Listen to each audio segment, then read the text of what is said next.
Dear students, Assalamu alaikum and welcome to the 17th video of the series Tenses Are Easy.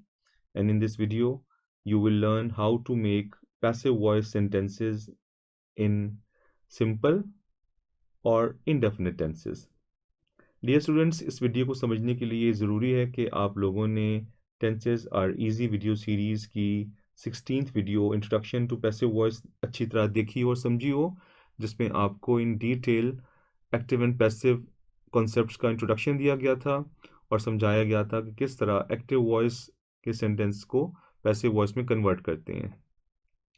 तो इस video में आप सीखेंगे कि किस तरह सिंपल टेंस को या इनडेफिनिट टेंस के सेंटेंसेस को एक्टिव वॉइस से पैसिव वॉइस में कन्वर्ट किया जाता है। आपके सामने स्क्रीन पर एक स्ट्रक्चर की समरी दी गई है एक्टिव पैसिव वॉइस की। एक्टिव वॉइस में सब्जेक्ट पहले आता है, फिर वर्ब आता है और फिर ऑब्जेक्ट आता है। इसमें इंपॉर्टेंस सब्जेक्ट की होती है। और एक्टिव वॉइस में ये ऑर्डर रिवर्स हो जाता है। एक्टिव वॉइस का ऑब्जेक्ट पैसिव वॉइस की सब्जेक्ट की जगह पर आ जाता है और एक्टिव वॉइस का सब्जेक्ट पैसिव वॉइस की ऑब्जेक्ट की जगह पर चला जाता है। इसीलिए हम कहते हैं कि एक्टिव वॉइस में सब्जेक्ट एक्टिव होता है, वो इम्पॉर्टेंट होता है और सेंटेंस के शुरू में वर्ब से पहले आता है, जबकि पैसिव वॉइस में सब्जेक्ट पैसिव हो जाता है, उसका कोई रोल नहीं होता और वो वर्ब के बाद आता है, जबकि इम्पॉर्टेंस पैसिव वॉइस में ऑब्जेक्ट की हो जाती है। इन अदर वर्ड्स, आप कह सकते हैं कि एक्टिव वॉइस का सब्जेक्ट पैसिव वॉइस में ऑब्जेक्ट बन जाता है, उनकी उसी जगह पर आ जाता है, और एक्टिव वॉइस का ऑब्जेक्ट पैसिव वॉइस में सब्जेक्ट बनकर सब्जेक्ट की जगह पर आ जाता है। जबकि एक्टिव वॉइस में आप वर्ब की कोई भी फॉर्म इस्तेमाल कर सकते हैं, first form, second form, third form, fourth form, fifth form, लेकिन पैसिव वॉइस में हमेशा वर्ब की थर्ड फॉर्म पास्ट पार्टिसिपल इस्तेमाल होती है।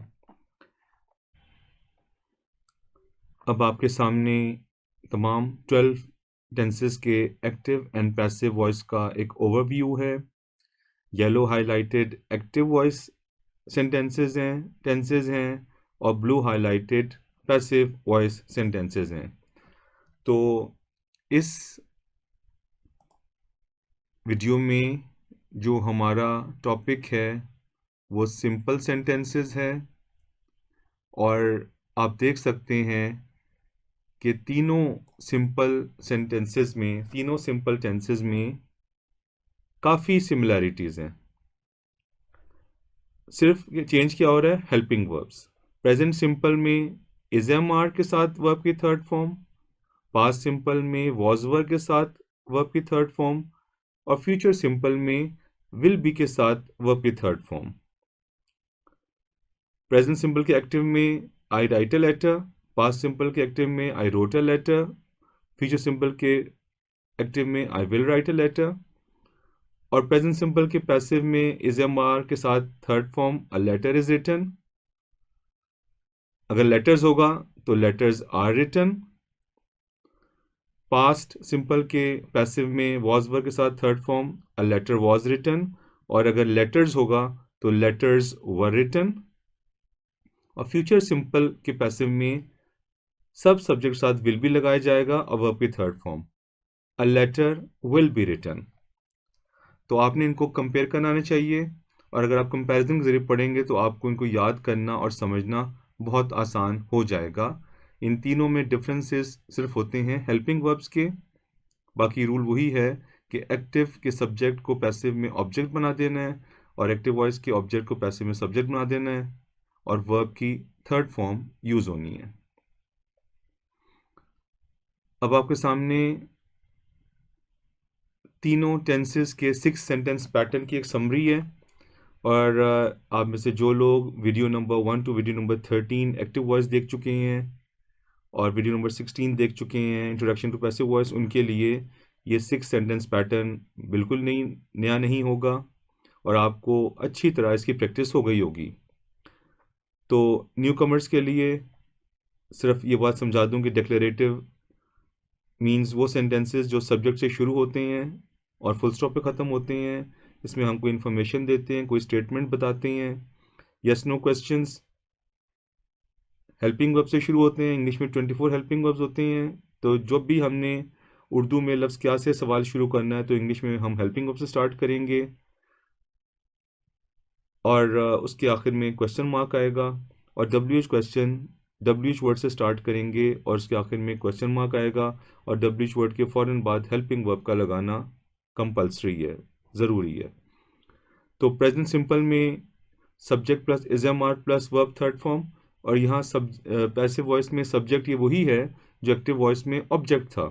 तो एक्टिव वॉइस का ऑब्जेक्ट पैसिव वॉइस के सेंटेंस में सब्जेक्ट की जगह पे आता है और सब्जेक्ट बन जाता है।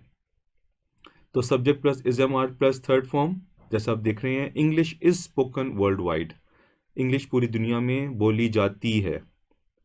पास्ट सिंपल में subject plus was verb plus verb third form, English was spoken worldwide, English पूरी दुनिया में बोली जाती थी।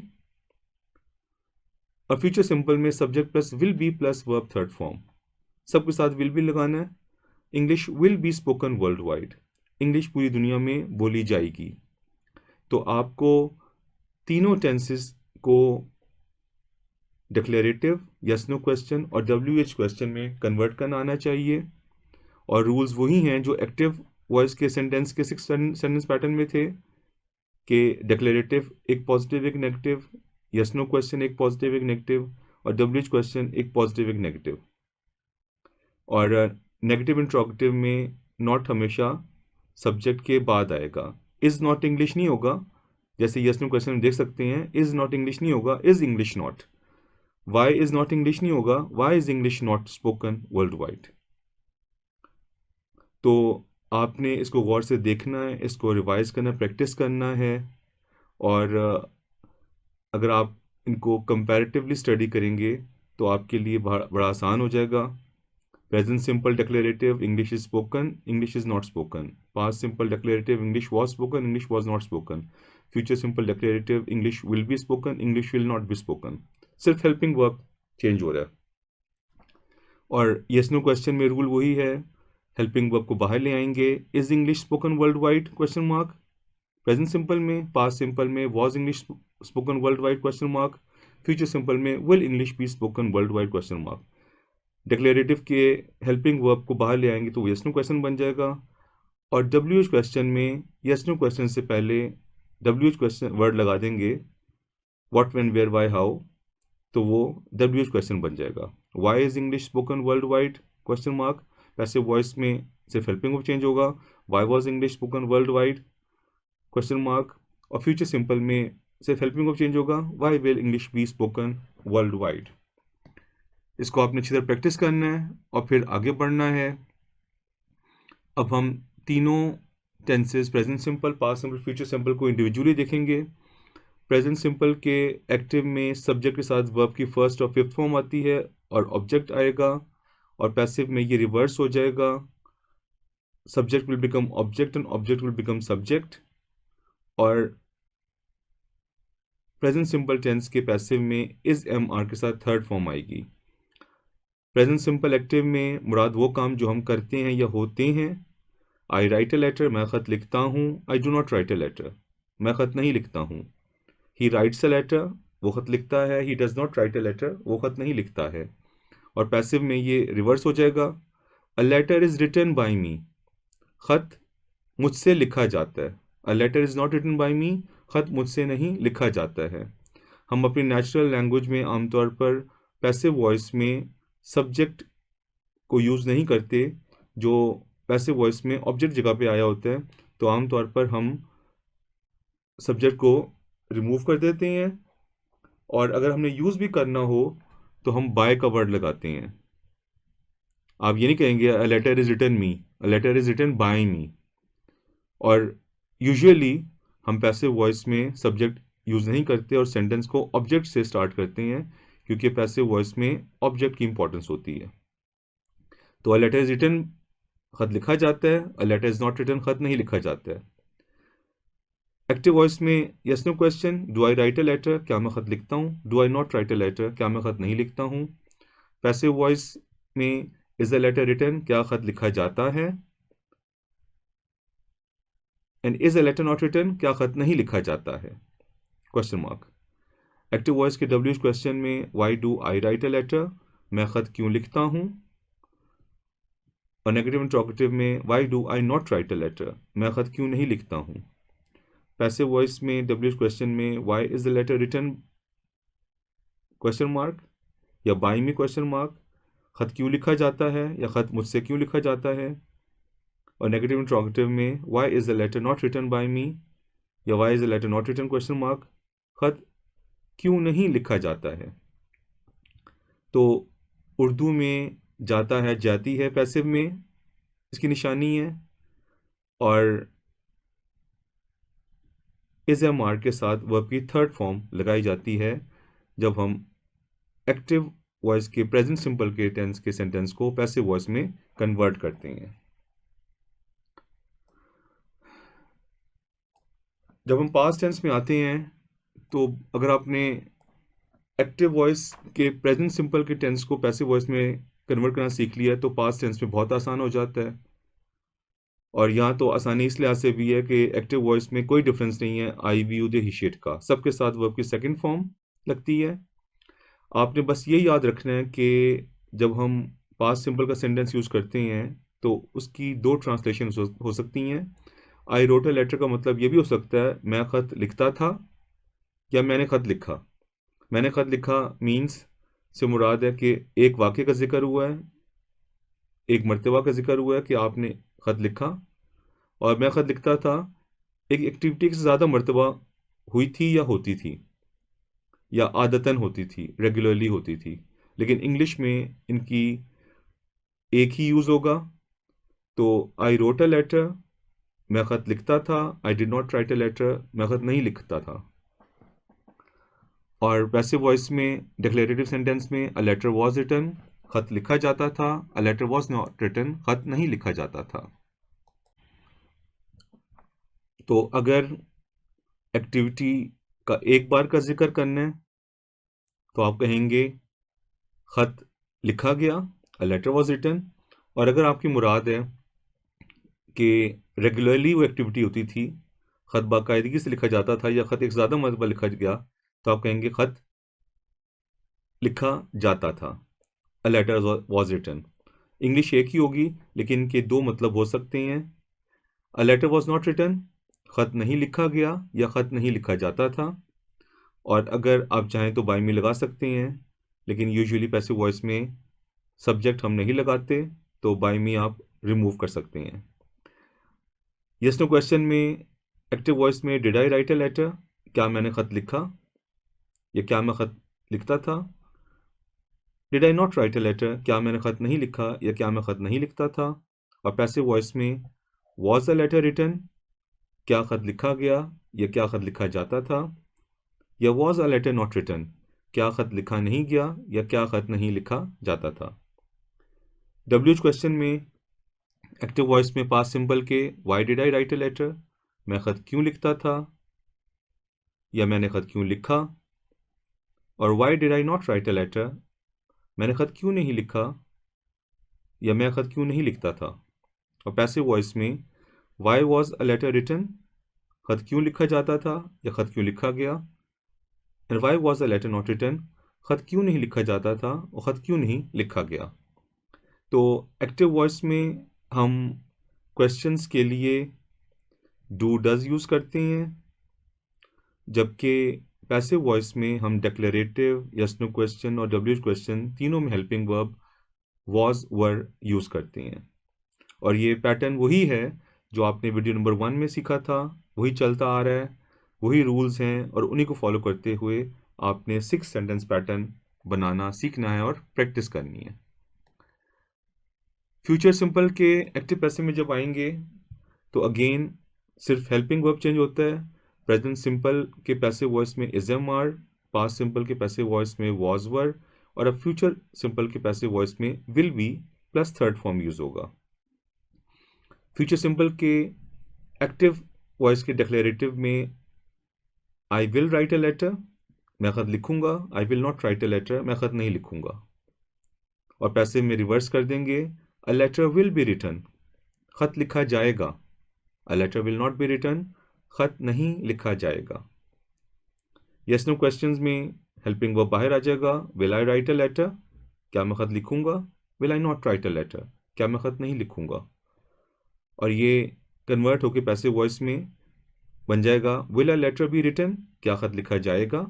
Will a letter not be written? क्या ख़त नहीं लिखा जाएगा? डब्ल्यू क्वेश्चन में एक्टिव वॉइस के सिंपल टेंस के एक्टिव वॉइस में why will I write a letter? मैं ख़त क्यों लिखूंगा? Why will I not write a letter? मैं ख़त क्यों नहीं लिखूंगा? और पैसिव वॉइस में why will a letter be written? ख़त क्यों लिखा जाएगा? And why will a letter not be written? ख़त क्यों नहीं लिखा जाएगा? तो प्रेजेंट सिंपल के पैसिव में लिखा जाता है, पास्ट सिंपल के पैसिव में लिखा जाता था, और फ्यूचर सिंपल के पैसिव में लिखा जाएगा। तो आप इजीली इसको डिफरेंशिएट कर सकते हैं एक्टिव वॉइस से। और फिर तीनों जो पैसिव वॉइस हैं, present simple, past simple, future simple, इनके आप कंपैरेटिव स्टडी करते हुए इनको डिफरेंशिएट कर सकते हैं एक दूसरे से। तो आपको इन तीनों के डिक्लेरेटिव, यस नो क्वेश्चन और डब्ल्यू क्वेश्चन पर बेस करते हुए 6 सेंटेंस पैटर्न को बनाना आना चाहिए, इनकी ट्रांसलेशन आनी चाहिए, और प्रैक्टिस करके आप इजीली इनमें एक्सपर्ट हो सकते हैं। अब आपके सामने सिंपल टेंसेस की, पैसिव वॉइस की 2 एक्टिविटीज़ हैं।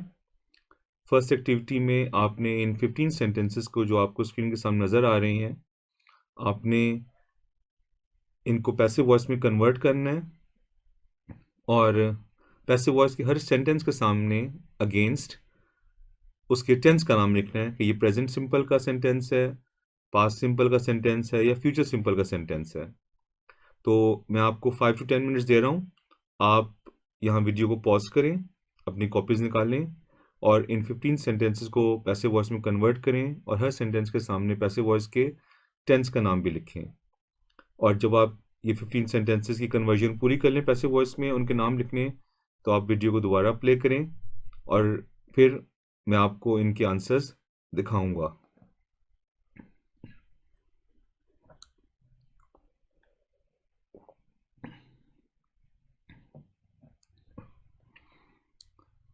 तो आई होप कि आपने इन 15 सेंटेंसेस को पैसिव वॉइस में कन्वर्ट कर लिया होगा।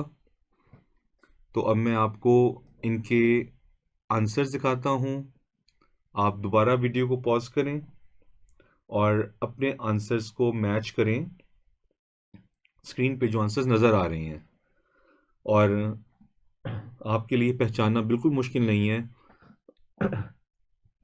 कि कौन सा सेंटेंस पैसिव वॉइस का पास्ट सिंपल में, कौन सा प्रेजेंट सिंपल में, कौन सा फ्यूचर सिंपल में है। प्रेजेंट सिंपल के पैसिव में इज एम आर के साथ वर्ब की थर्ड फॉर्म आती है, पास्ट सिंपल के पैसिव में वॉज वर्ब के साथ वर्ब की थर्ड फॉर्म आती है, और फ्यूचर सिंपल में के पैसिव में विल बी के साथ वर्ब की थर्ड फॉर्म आती है। तो आप यहाँ इसको मार्क करें, वीडियो को पॉज करें, और जब आप मार्क करके कंप्लीट कर लें इस एक्टिविटी को, मार्किंग की, फिर आपने इन तमाम सेंटेंसेस को उर्दू में ट्रांसलेट करना है। और उर्दू में ट्रांसलेट करते हुए जो ब्रैकेट्स में सब्जेक्ट लिखे हुए हैं, by him, by mother, by us वगैरह, आपने उसको ट्रांसलेशन में शामिल नहीं करना, सिर्फ जो बाकी सेंटेंस है उसको शामिल करना है। जैसे नंबर 1 है soccer was played by him after school yesterday. तो आपने ट्रांसलेशन करते हुए बाय हिम को छोड़ देना है, और आपने ट्रांसलेट करना है soccer was played after school yesterday. कल स्कूल की छुट्टी के बाद या स्कूल के बाद फुटबॉल खेली गई। तो यहाँ मैं अगेन आपको 5 to 10 मिनट्स दे रहा हूँ। आप अपनी एबिलिटीज के मुताबिक इसको वीडियो को पॉज करके इनकी ट्रांसलेशन करें, और फिर जब ट्रांसलेशन पूरी कर लें तो फिर वीडियो प्ले करें, और फिर मैं आपको इनके आंसर्स बताऊंगा, इनकी ट्रांसलेशन बताऊंगा।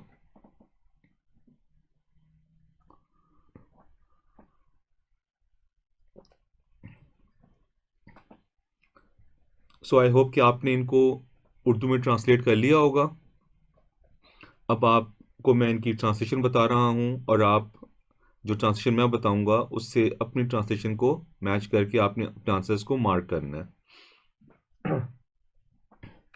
नंबर 1, कल स्कूल की छुट्टी के बाद या स्कूल के बाद फुटबॉल खेली गई।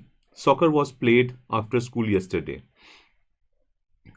नंबर 2, टी इज मेड, चाय बनाई जाती है। Number 3, TV will be watched tomorrow in the evening, TV कल शाम देखा जाएगा।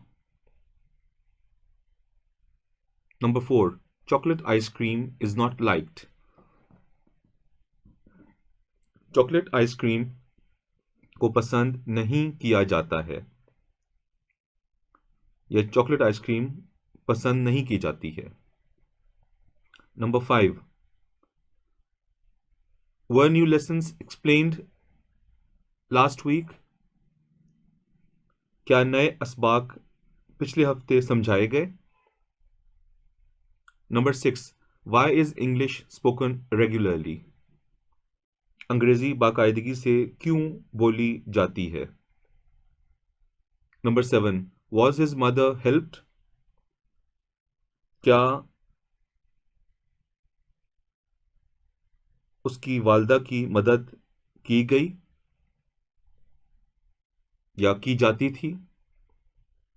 Number 8, nests are built in trees, घोंसले दरख्तों में बनाए जाते हैं।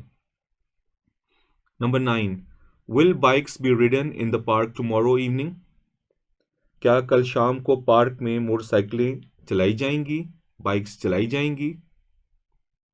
Number 10, how is homework done after school, school के बाद या स्कूल टाइम के बाद घर का काम कैसे किया जाता है। Number 11, why were the plants not watered by the gardener last night, why were the plants not watered last night, कल रात पौधों को पानी क्यों नहीं दिया गया। Number 12, the newspaper is read in the morning, अखबार सुबह पढ़ा जाता है। Number 13, why is tea not drunk, चाय क्यों नहीं पी जाती है। Number 14, where will the car be fixed, गाड़ी की मरम्मत कहाँ की जाएगी। And number 15, are pictures not painted on the walls, क्या तस्वीर दीवारों पर पेंट नहीं की जाती हैं या नहीं बनाई जाती हैं। तो आई होप आपको अगर कोई गलती होगी तो वो समझ आ गई होगी और आप जो सारे रूल्स बताए गए हैं आपको शुरू में उनको ध्यान में लाते हुए इजीली इन आंसर्स को समझ सकते हैं और इनकी बार बार प्रैक्टिस से आप इजीली इनमें एक्सपर्ट हो सकते हैं।